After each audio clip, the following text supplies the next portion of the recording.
আসসালামু আলাইকুম। লাইফস্টাইল শাহিনা চ্যানেলের পক্ষ থেকে সবাইকে স্বাগতম। কাছে দূরে যে যেখানে বসে আমার এই ভিডিওটি দেখছেন, আশা করি সবাই ভালো আছেন। আলহামদুলিল্লাহ, আমরাও ভালো আছি। আবারও নতুন একটি ভিডিও নিয়ে হাজির হলাম আপনাদের মাঝে। আশা করি শেষ পর্যন্ত আমার সাথে থাকবেন, আপনাদের ভালো লাগবে। আজকে আমি সহজে কিন্তু মজাদার পাট শাকের ডালের একটা রেসিপি নিয়ে চলে এসেছি আপনাদের মাঝে। তো প্রথমে আমি মশারির ডাল আর খেসারির ডাল একসাথে ভালো করে মিশিয়ে সুন্দর করে ধুয়ে নিয়েছি। পরিষ্কার করে ধুয়ে এখন আমি তার মধ্যে বোম্বাই মরিচ, পেঁয়াজ কুচি, রসুন কুচি, পরিমাণ মতো লবণ আর পানি দিয়ে এখন আমি ডালটা চুলায় বসিয়ে দিয়েছি। সিদ্ধ হওয়া পর্যন্ত এটা রান্না করতে হবে। তো ডালটা কিন্তু একেবারেই ঘন করে নিব, কারণ এটা পাট শাকের ডাল রান্না করব, আর পাট শাকের ডাল ঘন হলেই কিন্তু খুব ভালো লাগে। তো আমি অফ ক্যামেরায় পাট শাকগুলো ভালোভাবে পরিষ্কার করে কেটে ধুয়ে নিয়েছি, আর দেখতেই পাচ্ছেন শাকগুলো কত সুন্দর। তো এখন আমি চুলায় ফ্রাই প্যান বসিয়ে দিয়েছি, তার মধ্যে এখন আমি বাগার দিব।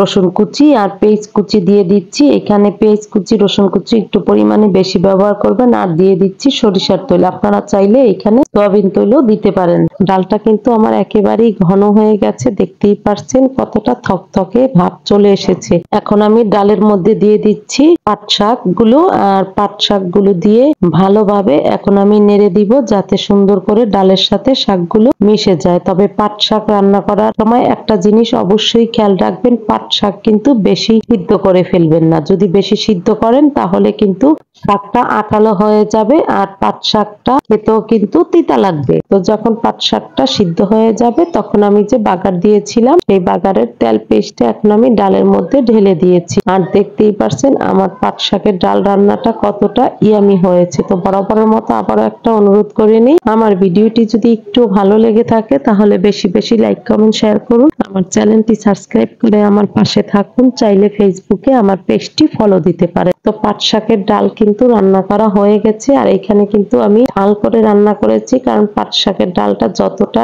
ঝাল হবে তত কিন্তু খেতে মজা। আপনারাও পাট শাকের ডাল রান্না করতে পারেন আমার এই রেসিপি দেখে। আশা করি আপনাদের কাছে অবশ্যই ভালো লাগবে। একবার হলেও এইভাবে রান্না করে খেয়ে দেখুন।